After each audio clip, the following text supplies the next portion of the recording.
the average size yard in the US in the last 40 years has dropped by about half.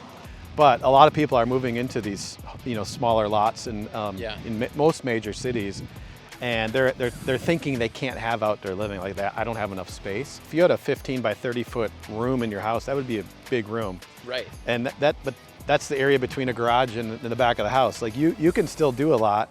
If you think more vertically, don't use your own lens as the filter for what you would do or not do. They might buy a Maserati, right? And you might buy a Ford, right? That's just, you're looking for a different perspective.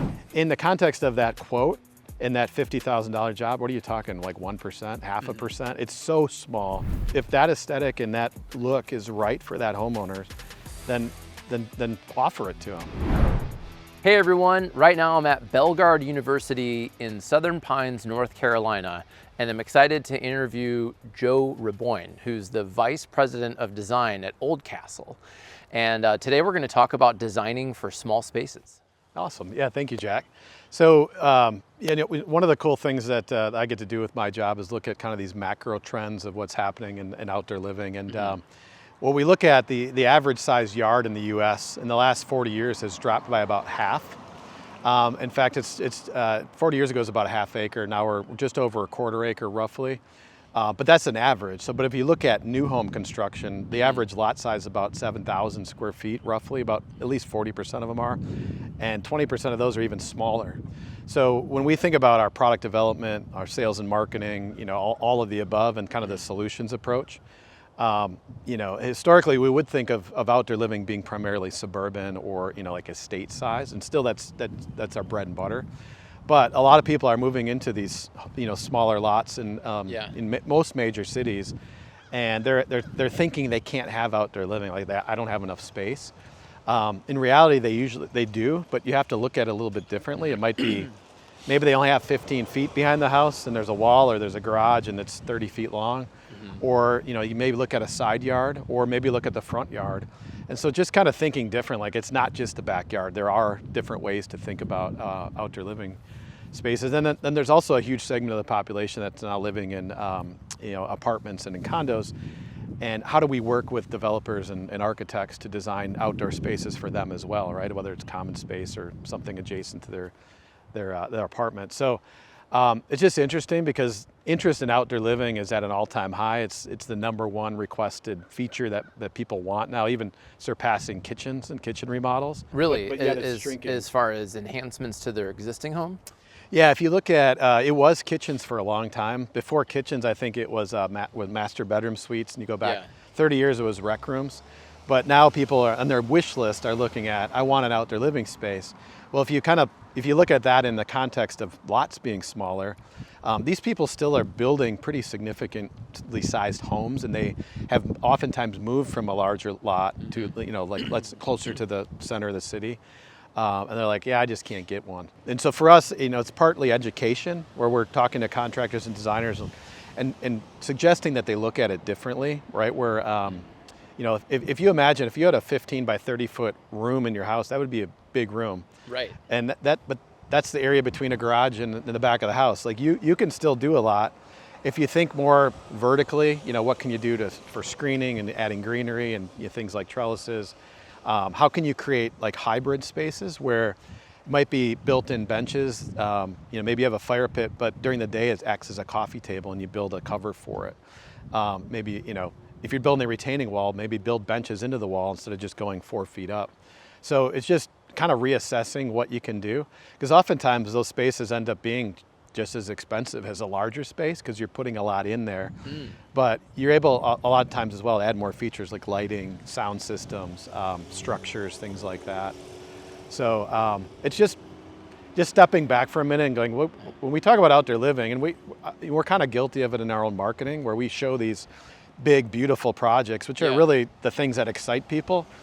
But that's not reality for a lot of the people that we're trying to market to and that we're actually working for. Well, I'm glad you mentioned that, because often, my team and I build websites for landscape companies. Right. And we help them get found by what we call their hell yes customer.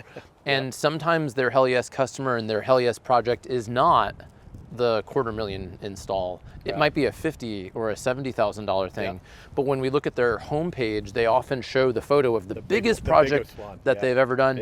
And I think that's good in some ways because it shows people what you're capable of, but it can also in some ways deter somebody who needs a small space. So I think having imagery, the photos of a variety of projects on your homepage is important, and especially showing some of these small spaces. Yeah, I mean, you're absolutely right. I mean, if you look at, we would say the kind of bread and butter of the industry are those projects that are, let's say, 30 to 60. And a lot of contractors like them because you can kind of get in and get out quickly, and they don't get bogged down by months of permitting and almost apathy sometimes by the crews, right? Where it's just like, oh, I got to be here 3 months, and they don't. The level of urgency isn't there.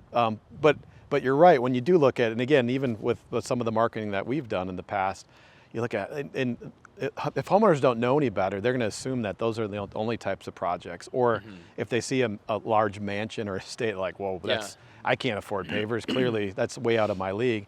But that's really the vast majority of people. It's like in 40 to 50, you can still get a beautiful outdoor space with most of the features that people want. But I think you're right. Just showing more examples of that, like inspiring them, to be able to think that, hey, I can get a space, right? And it's attainable, right? So tell me a little bit, what do you do with Belgard as a designer, and share some of your background prior to working? Yeah, so I was a contractor for 16 years. We did outdoor living spaces starting in the early 90s to about 2007. I actually started a company that manufactures modular outdoor fireplaces and kitchens. My company is acquired by Oldcastle, who I work for now. But my passion is design, and so I still look at all those things, the product development, the sales and marketing, kind of through the lens of a contractor, even though I've been here 12 years. So we have a whole suite of services that we can offer our contractors and designers. So we can provide all the assets, like if you're doing your own design work, 3D models, seamless textures that can be imported into softwares. We also have templated designs. We have a program called Belgard Rooms, which has modular templated designs for like outdoor kitchen spaces, dining, living room, and whatnot. And then we also will do full conversions for our partners. And we have different levels, right? Where in some cases it's completely free.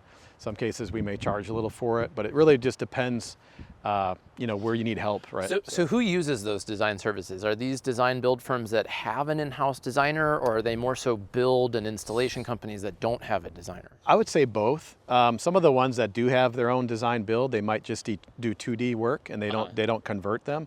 So we'll convert them into renders and animations if they want. I would say the majority of the design work we do are for contractors who don't have an in-house designer or that, do it themselves, right? Which is the case with a lot of them, and they just don't have time, or they don't have the time to learn that skill. Do you only design the part of the project that's going to be Belgard, or would you design an entire landscape? Let's say we were doing a backyard renovation, and there's a patio, there's a retaining wall, there's a outdoor kitchen, and there's Belgard material being used, but then there's a pond and a water feature. And no, we'll do it all. I mean, we render the house, we'll put in fencing, we put in all those things, natural stone, whatever they need to sell that project. And we're not going to get every piece of that, but we also know that if they don't sell that project, we may not get any purchase. So we're invested in making sure that they're as successful as possible. So. Well, that's cool. Tell me about, so there are different tiers of working with Belgard. What's maybe an overview of them, and how do people get started? Yeah, so we have what we call our Belgard Authorized Contractor Program. There's several tiers within that. There's a membership status where you can just sign on and you get credits for just purchases, like lots of companies do. Then there's the next level would be the authorized contractor, where they'll actually receive leads. There is a vetting process. We go out and look at projects. There needs to be a certain number of projects installed. To be an authorized contractor? To be an authorized contractor. And when you get that status, you'll show up on our website. You'll receive leads direct leads from the website. And then there's kind of an elite status called our Master Craftsman. And there's maybe 10% of those companies become Master Craftsmen. And those are really the best of the best. Typically, those companies do kind of everything, in the outdoor space, whereas a lot of the other ones might just do hardscape or just do, lighting or whatnot. So they'd be like a full service landscape company? Typically they are, yeah. Okay. And it takes a while to kind of achieve that. And there's certain, again, we make sure our reps go out and make sure that the quality's there. And, Yeah. Because they do kind of get premium ranking on the site. So, but we're, at whatever point a contractor needs our help, we have support. We've got individuals like myself who work contractors. We have engineers. We've got designers, marketing. Like whatever someone. I always tell contractors that just ask us, and we don't like to say no. If there's a way we can help figure out to make your job easier, we'll try and figure that out. Because again, without their success, we have nothing really. So we're strategic partners for sure. I noticed that. I mean, just hearing your reps talk with their clients here, it really seems like you guys help them. I was surprised to hear the level of design work that you're doing, or when they're doing their own design and they get stuck on something, the level of account management that you guys provide is I think that's a differentiator, I think, for Belgard. Yeah, we appreciate that. I mean, we do look at it as it's a whole solution, right? And product is just one component of that, right? Mm-hmm. And these spaces have become so complex that it's like building a house outside without a roof. I mean, you need all the same skill sets, right? Masonry, you have electrical, plumbing. And so for a lot of contractors, they get stuck because they don't know how to kind of get to that next level. And we can kind of make connections with other contractors. If they want to partner with them, we can help train them. And it really starts with the design on the front. And that's why we're helping with design, because the consumers are expecting these beautiful animated renders they see on TV. Right. And it's not cheap, right? It's not easy or cheap to do that. Mm-hmm. And so our contractors are kind of like, I don't know what to do in this situation. They don't have time to maybe learn a software, or they don't have the money to hire a designer. And that's where we hope to kind of fill in that gap. So is that new, that Belgard is offering that? No, or for how long have you been offering that design service? Geez, probably 10 or 15 years. It's been a long time, yeah. And it hasn't changed that much in terms of what we do, but the consumer expectations have radically changed to what they want, right? So, and it's great. I mean, we have great stories where contractors are starting to use that approach. And if someone sees their home visually rendered, beautifully animated, the closure rates are like 80+%. It's crazy. I believe it. Because you just get this connection, right? Like, oh my God, that's my house. Like, I want that. Yeah, exactly. Right? It's that immediate. Yeah. And so we're constantly trying to encourage contractors to embrace that, right? It's a differentiator, and it makes things easier for everybody. So one of the things I presented on yesterday was sales and marketing, and I am in the camp that you should charge for design, definitely for design. 100%, and I encourage many people to charge even for a consultation. Yeah. And that was a very controversial topic with the audience. Some people really challenged me on that. It always is. And I enjoyed it. I enjoyed hearing. I'm just curious, which camp are you in on that topic? So this has always been a hot topic of debate. So I'll give you my opinion. And I think, and again, I can say this because I was a contractor as well for a long time. And we didn't charge primarily for designs. What happens is, even for design? We did occasionally, but especially when you start out, your mindset is like, I have to maximize this job. If I ask for money, they're going to tell me to hit the road, and the next guy's going to get it. So you end up, you're just chasing all the time, and you're trying to you bend at their every will, right? So. I think we absolutely need to charge, and especially if we're able to provide a level of quality that we are today, because you think about it, on average, and this is debatable, but if you think about how much time is invested to design and close an outdoor living project, it's somewhere between probably 12 and 25 hours. It's at least probably. I shared that number in my talk, and people didn't believe me. Well, you think it's 2 or 3 site visits, plus the drive time, plus the quoting, plus the design, plus material selection, right? It adds up quickly. And even contractors that say, well, I charge $500. All right, well, if it's 20 hours, the $25 an hour, is that all you're worth? I would say, no, you should be $100 an hour, right? Like look at mechanics today. What do they bill out? $200 an hour? So you start thinking about that. And the clients, we know this is true, that they are willing to pay if it's framed up right out of the gate. So are you saying that when you were a contractor, you didn't charge, but now you're on the other side and saying I'm completely on the other side. I just think it shows that you have value and worth, and that you're going to provide something I think the idea of not charging for design is ridiculous. I think the thing that I was saying was even charging for consultations. Oh, And so that's debatable. Some people don't want to do it. Some people do. I think I would say I was probably opposed to that in the past, but I don't think it's a bad idea. Even if it's $75, it just shows, like, if this person's a tire kicker and they don't want to pay $75, then maybe I don't want to spend my time going there. I don't. Well, you know. Joe, what other trends are you seeing? So you presented on designing for small spaces. I was curious about Mirage as a partner of Belgard that makes porcelain pavers. Right. And is porcelain an increasing trend in 2025?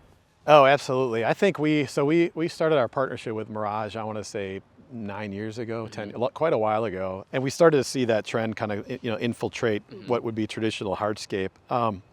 Porcelain is a fantastic product. It meets a price point that and an aesthetic that is quite honestly difficult to achieve with the standard concrete pavers. It just is, right? The challenge is that it is more expensive, so contractors aren't quite sure how to frame that up.